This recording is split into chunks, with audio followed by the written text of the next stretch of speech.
Hello, everyone. My name is Kyle Wiggs, partner with Exact Strategies. What we're going to do today is go through several of the foundational pieces that you can use in your client conversations. And this piece here really is the foundation for what it is that our technology is helping you solve for in your client portfolios. As you begin conversations with clients and prospects, I think a fair question is to simply ask that prospect who's shared a statement with you of their investments. Ask them how the investments that are in their portfolio, how did they get there? What we have found in our experience is that you're going to get one of two answers. Either the client's going to shrug and say, I'm not sure, which is not a great answer, or they're going to say, well, my financial advisor recommended it, which is an amazing opportunity for you. As we all know, our industry has become very much a pay-to-play system. Large corporations spend a fortune on advertising and wholesalers and the budgets of those wholesalers to influence advisors' recommendations. We do not subscribe to a pay-to-play system. We don't think that you should ultimately earn your way into a client's portfolio by sponsoring a golf outing or dropping off a box of golf balls. We think that all of those companies should, through modern day technology, have to compete against one another and earn a spot in that client's portfolio. And that's what Exact Strategies technology does. And that's why ultimately you have invested in it from a business standpoint. What our technology does is it forces companies like American Funds and Vanguard to compete against each other. It forces U.S. and international economies to compete against each other. It forces large cap and small cap equities to compete against each other. And at the end of the day, we objectively use the technology to make recommendations based upon the current conditions of the market. So in terms of the piece that we're looking at here, we're asking the question, markets adjust, shouldn't your portfolio?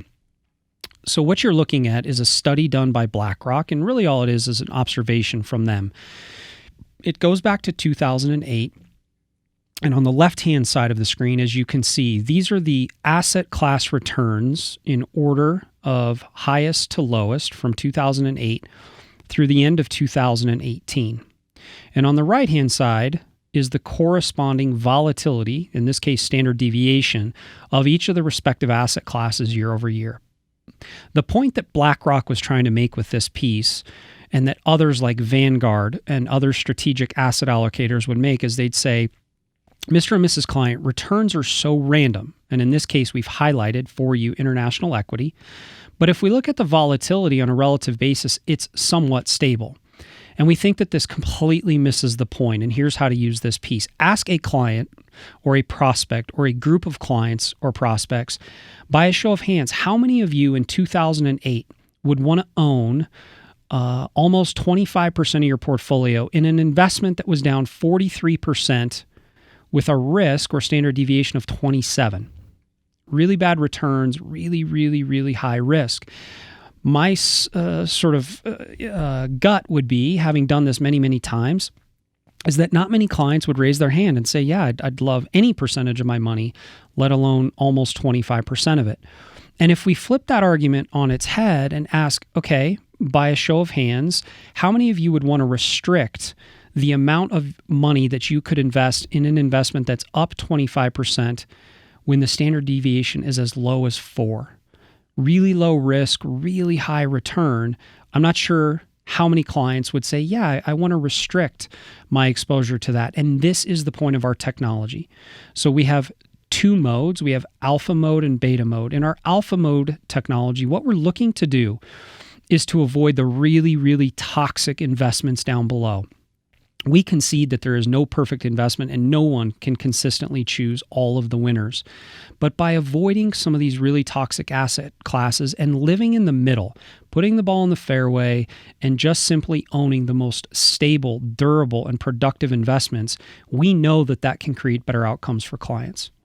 And on the opposite side of that, our beta mode technology is designed to observe current volatility and adjust accordingly. So think about, for example, if we were to set the car at cruise control at 65 miles an hour, We don't really think about it from there. And the technology in the car is detecting all of the variables. As we go uphill or downhill, it adjusts. As we have a headwind or a tailwind, it adjusts. And it keeps us consistently at that safe target speed of 65 miles an hour. And if we now think of sort of speed as risk from an investment standpoint, if we have 25% of our money in an investment that has a standard deviation of 27 versus 4, we have fundamentally transformed the risk profile of that portfolio. And what our beta mode technology is designed to do is as technology drifts from as risk falls from 27 to 4, we want to use our technology to adjust to that instantly.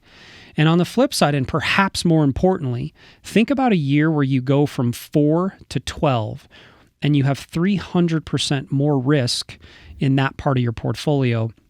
We believe that it's prudent to adjust accordingly.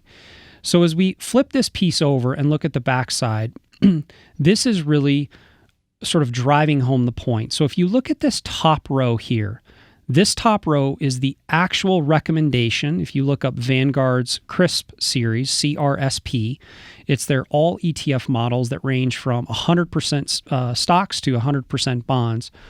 We've isolated this to the 60-40, 60% stock, 40% bonds portfolio. And if you think now back to the prior page, Vanguard believes that for a moderate risk investor, you should always have almost a quarter of your money, 23.5%, always invested in international equity, regardless of what the markets are doing. So if we go back to the first page, they believe that in '08, you should not try to avoid owning international equity at 23.5% when it was down 43 with a risk of 27. And on the flip side, they think you should restrict your percentage to 23.5 in a year like 17.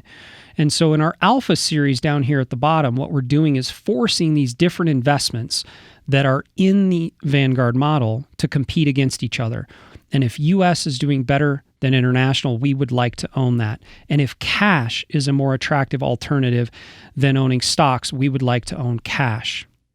So that's the alpha series. What the beta series does is it says, okay, let's take somewhat of a strategic position. But if you recall, international equity went from a standard deviation of 27 down to 4 and from 4 to 12. And so what our technology is doing here is it is analyzing the relative volatility and ensuring a client that they don't consistently violate their risk tolerance as the markets change quarter over quarter, year over year. And so by using this piece and reminding the client that we only objectively use technology, modern day technology like a Google Maps, to observe current conditions and whether they're pursuing alpha or looking to really manage risk, our technology is designed to pick up on these variances so that the client can increase the probability of hitting their objectives.